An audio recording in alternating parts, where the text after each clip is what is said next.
The Reds have addressed a position of need. They've done it with a local guy. No, not that one. It's Caleb Ferguson, the left-handed pitcher, signs with the Cincinnati Reds on Tuesday. Welcome in, everybody. Chatterbox Reds, Craig Sandlin, joined by Nick Kirby. Nick, the Reds checked at least one item off their wish list this holiday season. There's still more work to be done, but for those viewers that still have some items on their wish list for others this holiday season, where can they turn to get some great holiday gifts? Well, there's no better place, in my opinion, Craig, to turn than Omaha Steaks. I know finding a good holiday gift is always so difficult. If you're a guy, you're trying to find a gift for your dad or your brother or your uncle or whoever. And I think Omaha Steaks is probably just the easiest way, like an effortless gift that you can give to someone. It's something they're going to really probably enjoy, as opposed to a lot of other gifts that, thanks, whatever.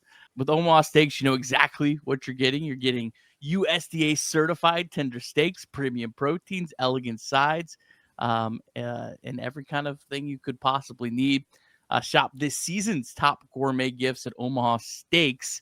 Plus, our listeners get an extra $35 off with the code Chatterbox at checkout. Craig, I know me and you have both really enjoyed Omaha Steaks. I've religiously mentioned how much I love the apple tartlets and the jumbo franks in addition to everything else.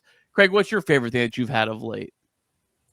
Oh, I mean, I say it every time, but the burgers were some of the best. Certainly up there with basically any burger I've ever had, whether it's in a restaurant or at home. But you know me, I'm high class. I like my filet mignon, and I got the bacon wrap filet. Had a nice touch of bacon on there, some smoky flavor to go with the filet, and you can't beat that. So, always a fan of anything I get from Omaha, but certainly a fan of the classics like the burgers and the fillets.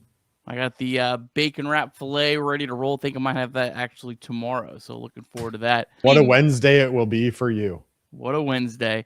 Holiday magic made easy with Omaha Steaks. Save big on gourmet gifts and holiday favorites with Omaha Steaks. Visit omahasteaks.com, and for an extra $35 off, as mentioned, use our code Chatterbox at checkout. Terms do apply. See site for details.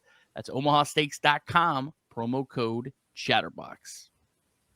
Awesome. Well, we mentioned it before, but the wish list for the Reds is slowly being addressed, Nick. I mean, obviously, a lot of fans would have liked some bigger splashes and maybe some announcements earlier on, but here we are nonetheless. And announced today on Tuesday, the Reds and Caleb Ferguson agreed to a one-year deal. Their left-handed reliever spent last year split between the Pittsburgh Pirates and the Seattle Mariners.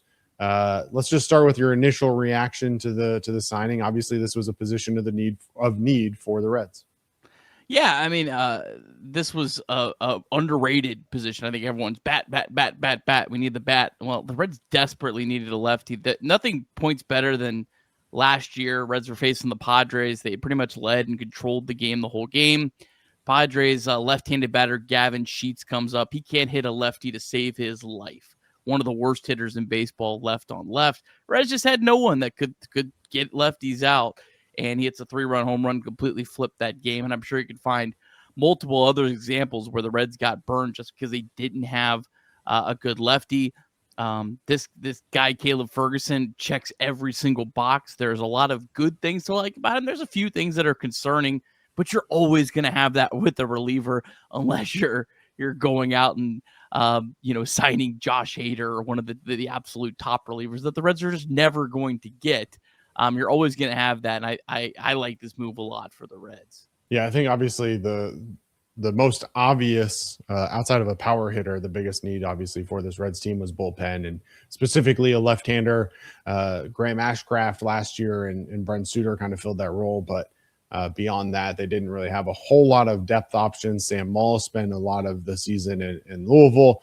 I would imagine, Nick, that they'll still, whether it be through a signing or just somebody that they have in the organization, I don't think that they're just going to rock with Caleb Ferguson and Graham Ashcraft as their lone left-handed options, but we'll have to see how Sam Moll or others. What? You mean Sam? You said rock with Caleb Ferguson and Graham Ashcraft as their lone left-handed Oh, options. yeah, Sam Ball. Well, they brought in Graham Ashcraft last year so much to face lefties. He almost That is a had lefty reverse. specialist. Yes, exactly. So, yeah, I don't think that they're going to rock with that, but nonetheless, obviously a position of need and knock that out. All right, so let's talk about Caleb Ferguson. First, let's start with the good, Nick. Obviously, there's a lot here to talk about that intrigues the Reds. What stood out to you as when you were looking into Caleb Ferguson after the announcement here today? Well, he's a very balanced pitcher. I mean, he throws 4 different pitches and throws them all over 22% of the time. Throws his 4-seam fastball 32%, the cutter 23%, the sinker 23%, and the slurve 22%. 4-seam fastball averages 94 miles per hour. So not a super soft tossing lefty you might think when you look at kind of some of his other attributes. Does throw decently hard especially for a lefty.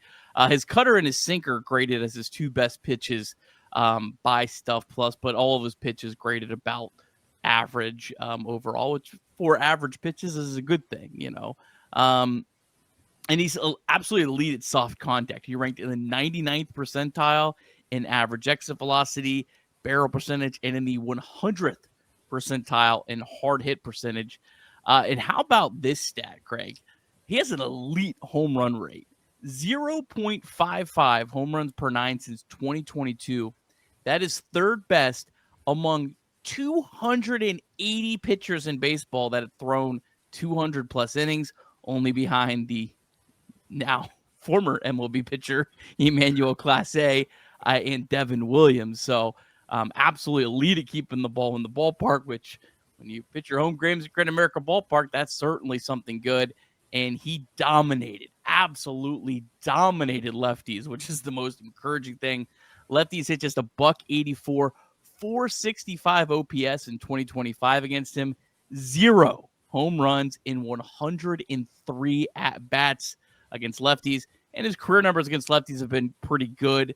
220 average, 654 OPS, and over 500 career plate appearances.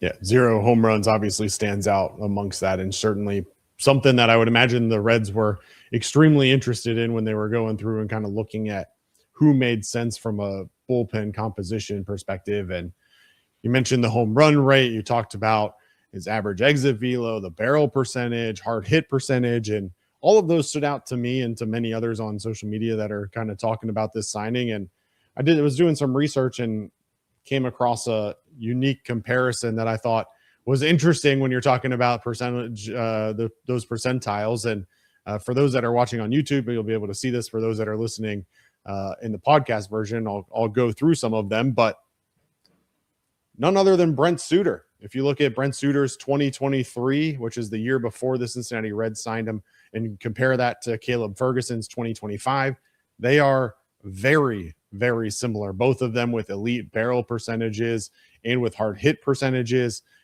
They're essentially the exact same pitcher in terms of the results on the page. So it was interesting to me going through this and identifying some unique areas that they kind of stood out. Brent Suter back in 2023 was in the 100th percentile at average exit velo at just 84 miles per hour. You mentioned Caleb Ferguson. He's at 84.8. Barrel percentage for Brent Suter back in 2023, 97th percentile. Hard hit percentage, 99th percentile. Extension and ground ball rate, both very good as well. Look, I think that obviously in 2025, Brent Suter was left in a position a lot of times where maybe he wasn't put in a position to have those numbers ultimately be positive because he was in mop-up roles a lot or whatever. But in 2024, the year that the Reds signed him, he was really good for the Reds. And I think that Caleb Ferguson can bring something very similar to this bullpen as well. Yeah, that's a great kind of comp, Craig. He does things a little bit, differently. I think he probably has more upside just because he throws a little bit harder. And he also actually is better against lefties, where Suter was just kind of this weird pitcher that was better against righties or close to even. You really couldn't really use him as a lefty specialist. Ferguson, you can use him in strategic roles that can really help you win that individual game, where Suter deserves all the credit in the world for what he did the last 2 years for the Reds. I mean, he constantly saved the bullpen, was a valuable pitcher for the Reds. But Suter last year, I don't know what to make of his overall numbers. Like you said, they were very skewed, but he also is going to be 36 years old as well, where Ferguson's 30 years old. So I wouldn't be against bringing Brent Suter back, but I think it would probably have to be almost on a minor league deal for me at this point. And if someone wants to give a major league deal, hey, that more power to them. Yeah, that's a good comp. I do think Ferguson has a higher upside, but if you're expecting better than what Suter gave you in 2024, that's probably unrealistic as well. Yeah. Now let's transition now to the bad, Nick, and obviously some concerns with Ferguson's 2025. Let's talk about kind of the trends that maybe people were seeing and why there maybe could be some concern for Ferguson going into 2026. Yeah, he had a career low strikeout rate, and it was by a mile, Craig. He was at 7.0 in 2025. This is a guy that was over 11 in 2024, pitched a full season in 2024, and he had never been below 9.6. So it's kind of strange to have a pitcher, his strikeout rate plummet that bad, but he was still incredibly effective. So that's kind of a reason where you go, okay, maybe there's red flag. Also, there's been pitchers, though, that have had weird seasons where they didn't strike a lot of guys out. I believe Emilio Pagan, the year before he came to the Reds, had a really bad strikeout rate, or a career, what's the word I'm looking for? Outlier year right before he came to the Reds, if I remember correctly, and it corrected itself. So that's something to keep in note.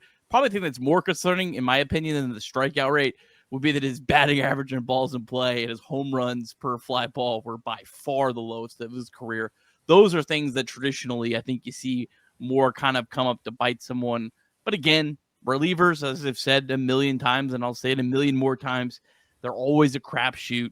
That's why I don't really want to ever go out and spend $20 million on a reliever unless it's a bona fide superstar. And if not, you kind of want to probably dip into the pool of about the $5 million range. We don't know how much the signing is for yet. I'm sure by the time I release this video, it'll be out. But this is kind of the pool I think the Reds want to swim in the most. Deep South Commodities is a proud supporter of Chatterbox Reds and our Deep Drive of the Day, and DSC is a leader in renewable commodities for biofuel production, specializing in used cooking oil collection, aggregation, and sales. Visit www.deepsouthcommodities.com for more information. Thanks as always to our friends at DSC. And we also want to remind you that you can call or text 988 anytime, day or night. The 988 Suicide and Crisis Lifeline is a place to get support for anything related to mental health. Whether it's an immediate crisis, simply wanting to find out how to connect with care, or anything in between, it's a 100% confidential, secure, and anonymous way to reach out for help when you don't know where else to turn. To connect, call or text 988 or visit mantherapy.org to get help. It's okay not to be okay. All right, so they've got their left-handed reliever now, Nick. Question obviously turns now to what's next. And there's conversations, of course, about is there a need to continue to add to this bullpen? Obviously, a bat is still something that the Reds seem inclined to be going after. But again, we don't know what the number is. The budget for 2026 could be dwindling fast. Yeah, I think so. I think that this signing here with Ferguson probably just had more to do with the lefty market exploding really on Tuesday. Gregory Soto signs with the Pirates. Caleb Thibar signs with the Cubs. So you're really running out of left-handed options. And I felt like the Reds said, hey, we better try to strike now with the guy that probably wants to come to the Reds. Not hometown guy, but played in Columbus. I'm sure that coming back to Ohio is attractive to him. And so, yeah, I think that probably had more to do with it than anything. But yeah, the Reds budget at this point is pretty much at least close to spent, unless they're going to have an 11th hour increase, which I don't think any of us see coming. Now, there's creative ways, Craig, to get around that. Obviously, you have Singer that basically you could add at $12 million to at any point if you trade him. Gavin Lux, you can add $5 million to, and Spencer Steer, 4.5. Tyler Stevenson over 6. I mean, there's $25 million right there. I don't think you want to trade all those guys, but you could trade Lux and Singer and have $17 million to basically go spend So I think that's probably the option. I'm hesitant to trade Singer. I'm very hesitant. I know we had some fun discussions in our Discord. I personally, I would rather trade like Lodolo and Lux and use that like 10, 12-ish million to get a bat, and also know I'm getting some really good prospects, possibly back for Lodolo, as a trading Singer where you're not getting much of anything back. Gavin Lux, you're not getting anything of real value back. So the Reds will have to be creative, and I think they will. I think they're going to get a bat. I just don't know how intense of a bat it's going to be, or how happy it's going to make this fan base.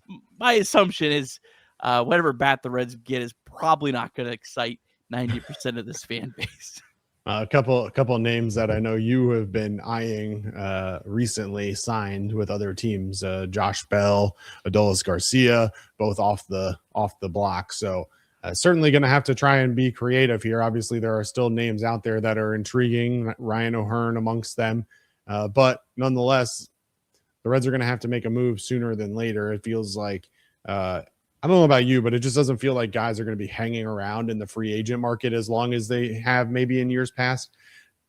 I don't know why that is. Maybe it's due to a potential impending lockout. Maybe it's something else related to the market overall, but it doesn't feel like this is a year where you're going to be able to wait till February to add an impact bat to the roster, at least not somebody that will excite the fan base per se. And so they're certainly going to need to make a move sooner than later. And whether that's in the free agent market or via trade, like you said, is certainly to be seen. I think a lot of people on social wanted to argue with me. I put it out a couple of days ago asking the question about the Ketel Marte trade and what a package might look like. And, some people in the Discord agreed with me, but maybe some people on social didn't. And the question is, what do other teams look at from a value perspective for guys like Nick Lodolo or Andrew Abbott, who could potentially be on the trade block for the Reds? And you mentioned you'd rather trade Lodolo than Brady Singer. And one of the talking points, of course, is Brady Singer's consistency and availability. And Lodolo obviously has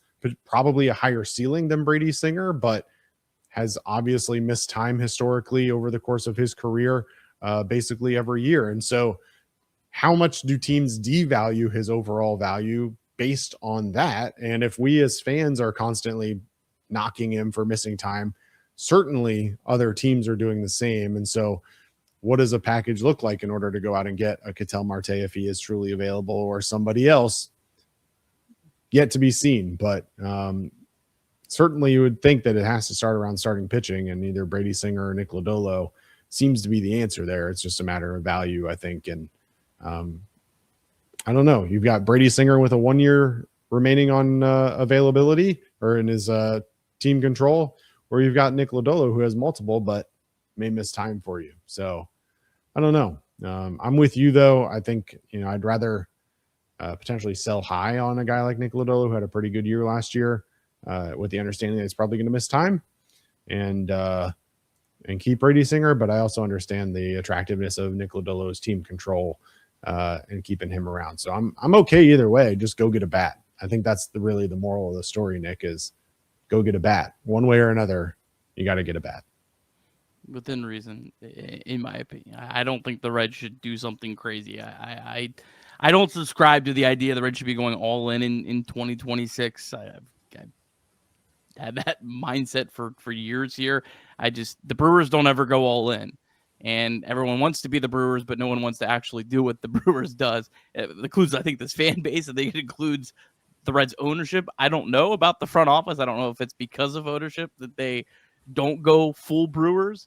But that's what the Reds should be. I don't understand why anyone doesn't want to follow the Brewers mold. I really don't get it at all.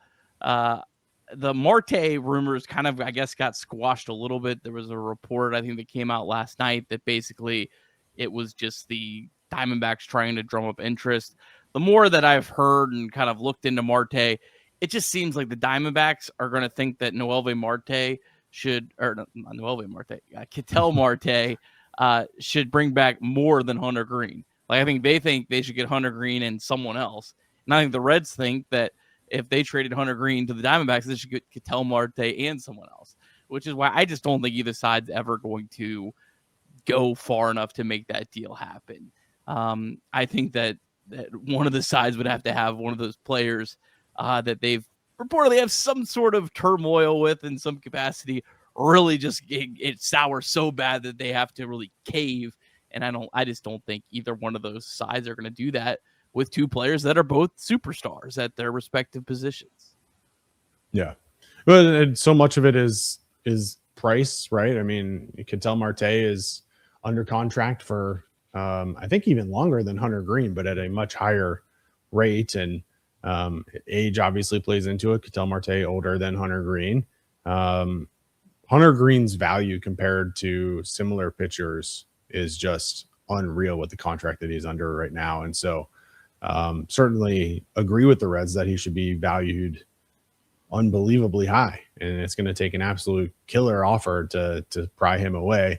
I don't know that the Diamondbacks are viewing those two in the same way as the Reds, and so certainly would be shocked to see that deal get done, but would certainly be a deal that would intrigue the Reds as it pertains to improving for 2026. But nonetheless, there's no doubt they need an outfielder, Nick. I know there's plenty of conversation to be had around Will Benson and around Noelvi Marte and around TJ Friedl and all these guys. But like, I don't think there's any way in 2026 that you can go into the season with guys like Gavin Lux penciled into being a DH at any point in the year. Spencer Steer will have an opportunity. Sal Stewart will probably have an opportunity, but you have to add a bat. Can we at least agree on that? I agree with that at bat. I don't think it has to be an outfielder, especially if you're moving Spencer Steer to the outfield. Spencer Steer is going to be playing left field. I don't think it has to be an outfielder. I agree they have to add a bat, but I think it makes more sense to add a bat that's a DH, because I think that a bat that's a first base DH, you can get a much better value for a guy than a guy that can play outfield defense at the level that Terry Francona demands, which is my favorite quality about Terry Francona, is that he demands high level of defense, because his team has not prioritized that for years, and I love that they've done that. But I think you can get a much better hitter, like the low Lau not brothers, the LWE, one's Lau, one's Low. Either one of those guys are basically just pure hitters. That to me is better than going out and getting a guy that's an outfielder that is not a better hitter but can play defense. I just think that that's kind of the way to do it, and then you kind of mix and match with the outfield options that you have. Now, if there's an outfielder that just kind of falls in the Reds' lap and it fits, yeah, that's fine. More than fine. That would be great. But me personally, I'd rather get the guy that I know has a much higher upside as a bat than a guy that just can be a actual legitimate outfielder, if that makes sense. Yeah, no, that's totally fair. I don't know that I'm really sold on Spencer Steer playing left field every day. I'm just going to be brutally honest with you. I understand that I don't want him playing first base every day. I don't necessarily know that I'm ready to move him to left field every day either, though. So that's like part of this conversation in terms of not like playing him every day. Well, I know you're not playing anybody every day, really. I think there's probably like 3 guys that you're playing every day, and that's it. But no, I get what you're saying.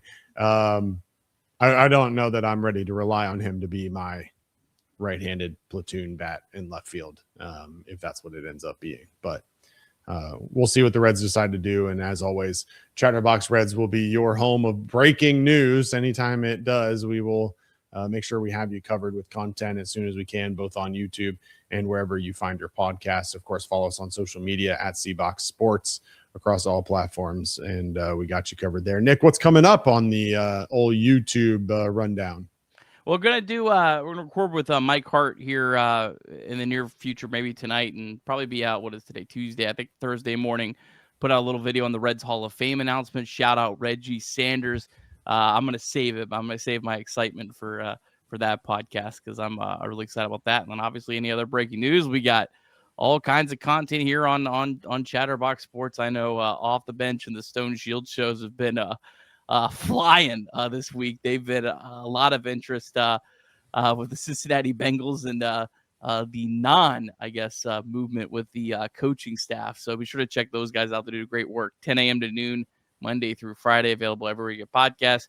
Chatterbox Bearcats, Flying Lion podcast for FC Cincinnati fans.